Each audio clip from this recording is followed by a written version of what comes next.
Right, number 10 then. The curve C has equation y equals x cubed minus 6x squared plus 20. Find the coordinates and the nature of each of the stationary points of C. 6 marks for this one then.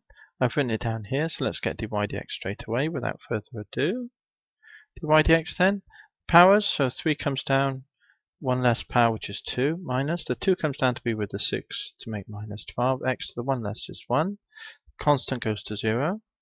Tidy that up then. You get 3x squared minus 12x. And that equals 0 then for the turning points when, well, this equals 0. So take out a 3x as common on top, and you're going to be left with an x to make the 3x squared minus the 4. And that second term will make minus 12x. That equals 0. And that implies that 3x equals 0, or x minus 4 equals 0. This tells you divide by 3, x is 0. And this one tells you move the 4 across, the x equals 4. Okay, there's our turning points, the x coordinates of. So let's get the y value then to get the coordinates. At x equals 0, y equals 0, 0 and 20. So I'll just put 20 down. And also at 4 now, so I have to be a bit more careful at 4. And at x equals 4. What do we get for y?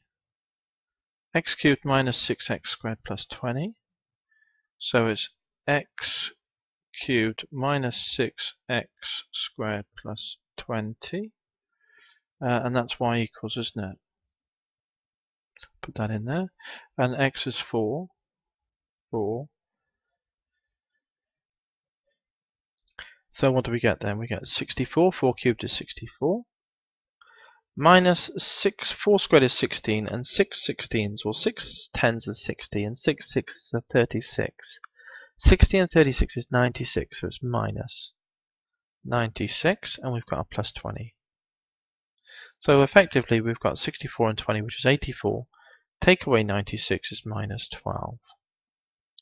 So chords are, well, the first one was 0 and 20. And the second one is at 4 and minus 12. And then are they max or mins? Well, we need the second derivative for that, don't we? So here, d2y by dx squared is equal to then. Let's go back and look at dy dx. 3x squared, differentiate that. 2 comes down to be with the 3 to make 6. That would be 6x to the 1. The x goes, it's just x on its own. Oh, here it is here. Goes to 1, so it's minus 12. 6x minus 12 then will be the second derivative. Now when x equals 0 and x equals 4. So when it's 0, you'll get 6 noughts and 0 minus 12.